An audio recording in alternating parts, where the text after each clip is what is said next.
اعوذ باللہ من الشیطان الرجیم بسم اللہ الرحمن الرحیم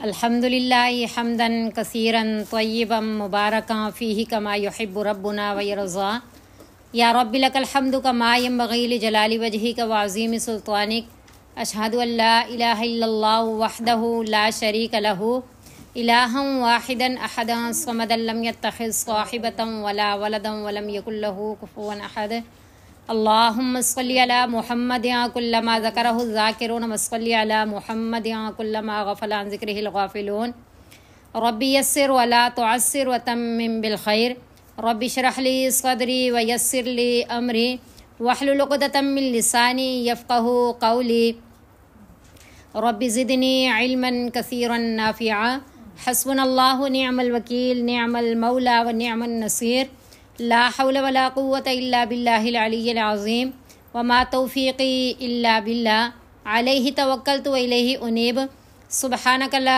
علم لنا الا ما علمتنا انک انت العلیم الحکیم۔ بسم اللہ الرحمن الرحیم۔ ہم پڑھ رہے تھے سورۃ الملک پارہ نمبر 29 کا رکوع نمبر 2 پڑھیں گے آج۔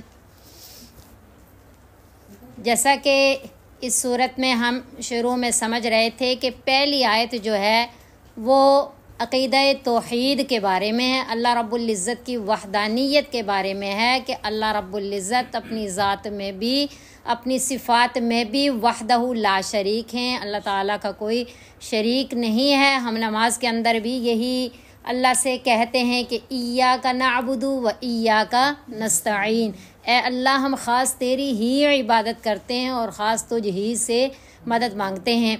تو پھر آگے جو ہے وہ عقیدہ توحید کے دلائل تھے کہ دیکھیں آسمان کی طرف دیکھیں کہ کس طرح اللہ رب العزت نے اتنا بڑا آسمان بغیر ستونوں کے پیدا فرما دیا اور کوئی دراڑ نہیں، کوئی سوراخ نہیں، اور ہمیشہ سے ہے۔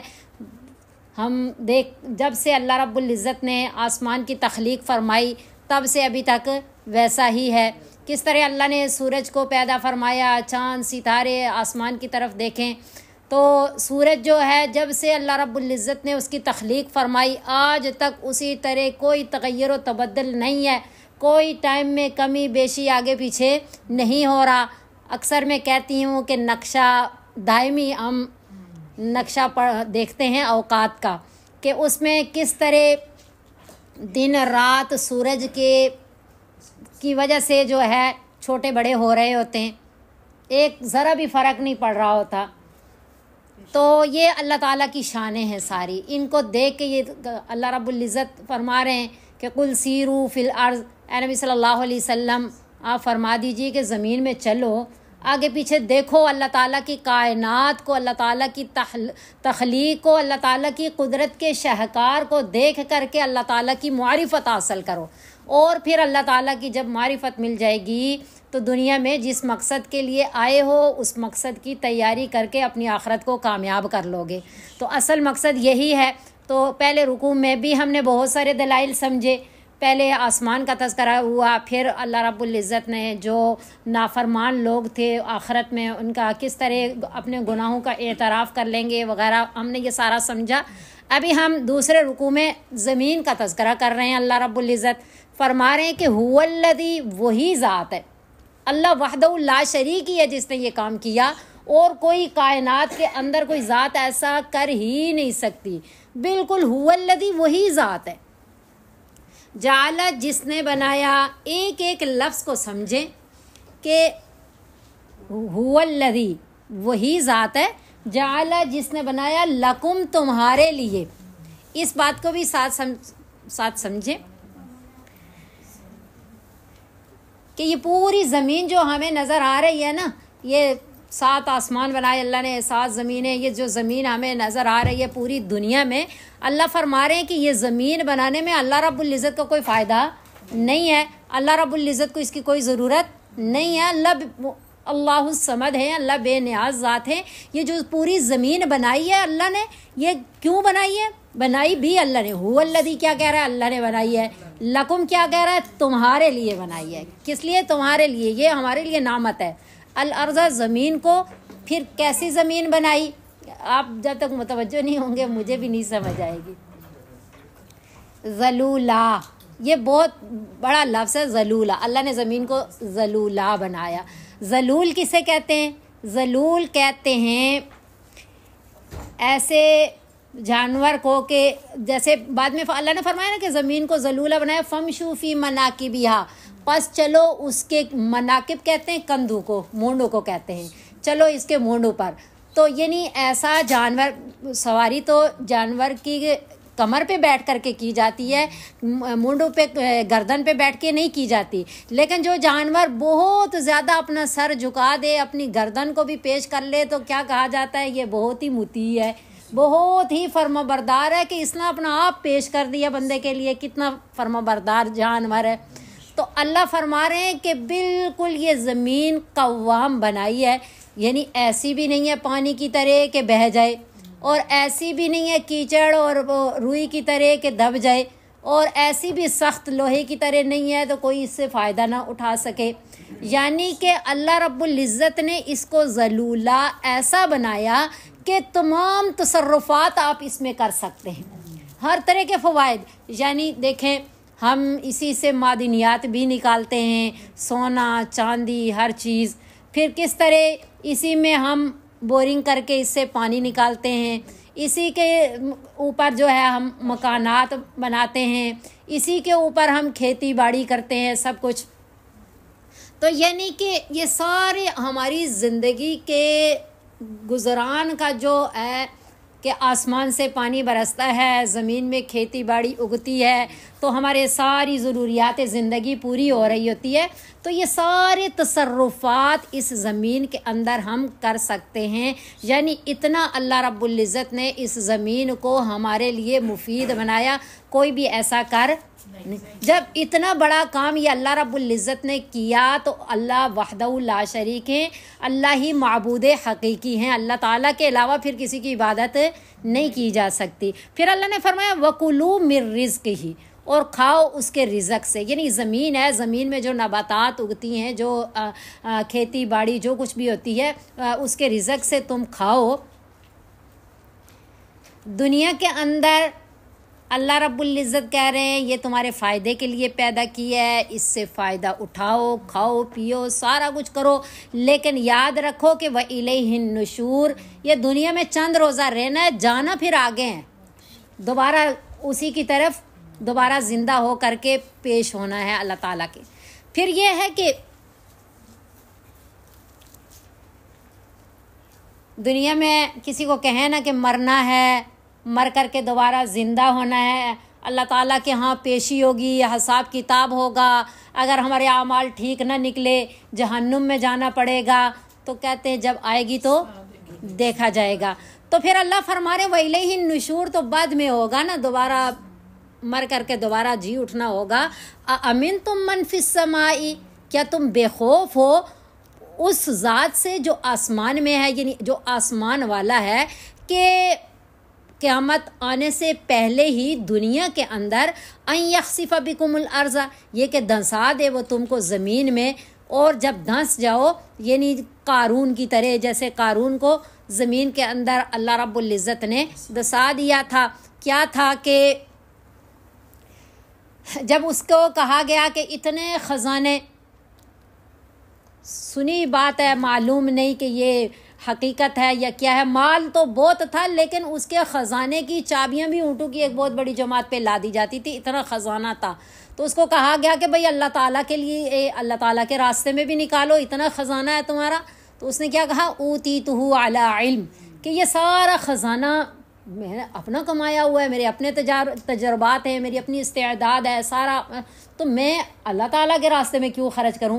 تو پھر آگے کیا انجام کیا ہوا، فخسفنا بہ وبدارہ الارض، اللہ رب العزت نے اس کو زمین میں دھسا دیا اس کے خزانے کے سمیت، اور آج تک دھستا چلا جا رہا ہے. زمین اندر اندر یعنی کہ یوں سمجھے کھل رہی ہے اور وہ اندر جا رہا ہے. اسی کو اللہ رب العزت بیان فرمائے فَإِذَا هِيَ تَمُورُ، پس اچانک ہی وہ یو تھر تھرانے لگے. یعنی اللہ رب العزت اللہ معاف فرما دے، العیاذ باللہ، اللہ ہر طرح کے اپنی ناراضگی اور اپنی آفات و بلیات عذابات سے محفوظ رکھے. اللہ ہمیں سمجھ عطا فرمائے. اللہ بات سمجھا رہے ہیں کہ آخرت میں تو عذاب ہونا ہی ہے نافرمانوں کو اور ناشکروں کو اور کفار کو، لیکن دنیا کے اندر بھی ایسا ہو سکتا ہے جب اللہ سخت ناراض ہو جاتے ہیں تو پھر اللہ رب العزت دنیا میں بھی پکڑ فرماتے ہیں.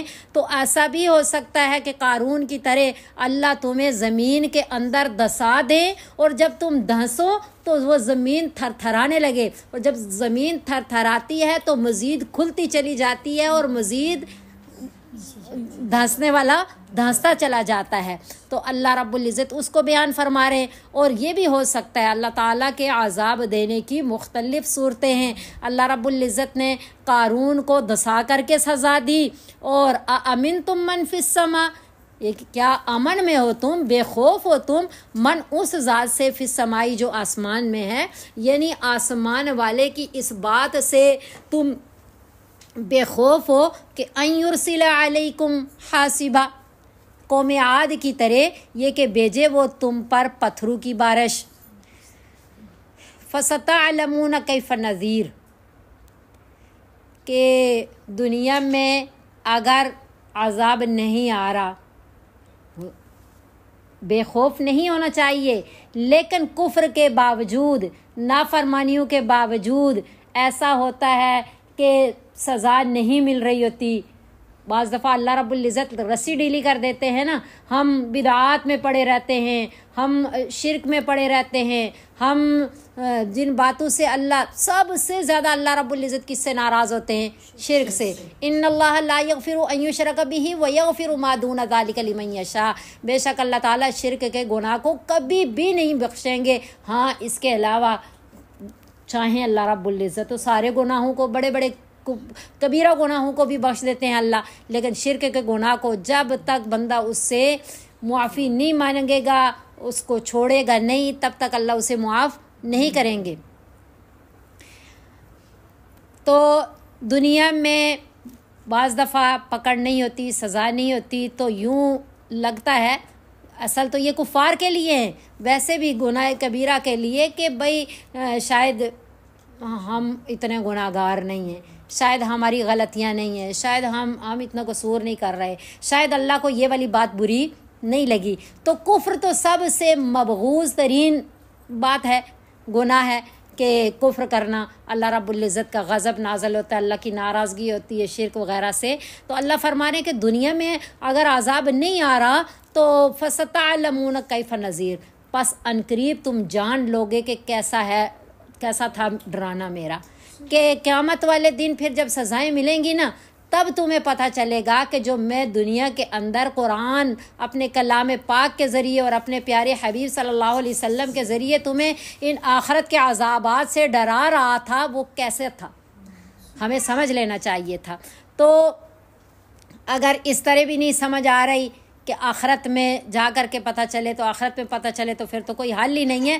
تو دنیا میں یہ ہے کہ پھر پچھلی قوموں کو دیکھ لو، وَلَقَدْ كَذَّبَ الَّذِينَ مِن قَبْلِهِمْ، اور البتہ تحقیق جٹلایا ان لوگوں نے جو ان سے پہلے تھے. فَكَيْفَ كَانَ نَكِيرٌ، پس کیسا ہوا عذاب دینا میرا، کہ ان کو جو میں نے عذاب دیا ہے تو ان کو عذاب دینا میرا کیسا ہے. یعنی آپ اس سے سمجھ لو کہ اللہ تعالیٰ کے نزدیک کفر جو ہے مبغوض ترین بات ہے. اور اسی طرح کبیرہ گناہ، ان سارے گناہوں سے بچ جائیں، کفر و شرک و بدعات ساری چھوڑ دیں پچھلی قوموں کو دیکھ کر کے کہ انہوں نے اللہ رب العزت کے ساتھ گویا کہ کفر کر کے شرک کر کے مقابلہ کیا، اللہ رب العزت نے انہیں عذاب دیا. کسی نے کہا انا ربکم الاعلی، کسی نے کہا من اشد منا قوہ، بڑے بڑے بول بولے، لیکن کیا ہوئے؟ نیست و نابود ہو گئے. پھر پہلے آسمان کا ذکر ہوا تھا کہ آسمان کی طرف نگاہ بلند کریں، ابھی ہم نے زمین کا تذکرہ پڑھا. تو پھر زمین آسمان کے ذریعے اللہ سمجھا کر کے پھر درمیان میں کیا رہتا ہے؟ خلا. اس کے ذریعے اللہ سمجھا رہے ہیں کہ اولم یروا الی الطیر، کیا اور نہیں دیکھا انہوں نے پرندوں کی طرف کہ فوقہم جو اپنے اوپر، فوقہم اپنے اوپر پرندوں کی طرف انہوں نے نگاہ نہیں دوڑائی، انہوں نے پرندوں کی جانب نہیں دیکھا اللہ تعالیٰ کی پہچان کے لیے کہ صافات و یقبضن کہ وہ پر کھولے ہوئے اور پر بند کیے ہوئے، حالانکہ پرندے جو ہے کتنے وزنی ہیں، اور یہ زمین کیا ہے، اس میں مقناطیسیت ہے، جو چیز اوپر پھینکے تو کیا ہوتی ہے، واپس زمین کی طرف آتی ہے، اور اتنے وزنی پرندے جو ہے خلا کے اندر وہ گر نہیں رہے زمین کے اوپر، تو یہ کیا ہے، اس کو پہچانے نا کہ آخر ان کو کون روکے ہوئے ہے، ما یمسکہن الا الرحمن، نہیں روکے ہوا ان کو مگر رحمان، ان کو صرف خلا کے اندر کون تھامے ہوئے ہے، اللہ تعالیٰ کی ذات ہے۔ دیکھیں ایک ہوا کے اندر ایسی صلاحیت پیدا کرنا کہ وہ پرندے کو اڑائے، اور پھر پرندوں کی ایسی وہ ایسی وضع میں پیدا کرنا کہ وہ اڑ سکے، پھر ان کو وہ ہنر اور سلیقہ سکھا دینا کہ ابھی پن پر بند کرنے، ابھی کھولنے اور یوں کر کے اڑنا ہے، تو یہ اللہ تعالیٰ کا ہوا کے اندر صلاحیت پیدا کرنا، پرندوں کو ایسی وضع میں پیدا فرمانا، اور پھر جو ہے ان کو یہ سلیقہ سکھانا، یہ صرف اللہ وحدہ لا شریک کی ذات کر سکتی ہے اور کوئی بھی نہیں کر سکتا۔ انہ بکل شیء بصیر، بے شک وہ ہر چیز کو دیکھنے والا ہے، ہر چیز کی خوب خوب نگرانی کر رہے ہیں اللہ رب العزت، ہر چیز کو خوب خوب طریقے سے اللہ سنبھالے ہوئے ہیں، اللہ چلا رہے ہیں۔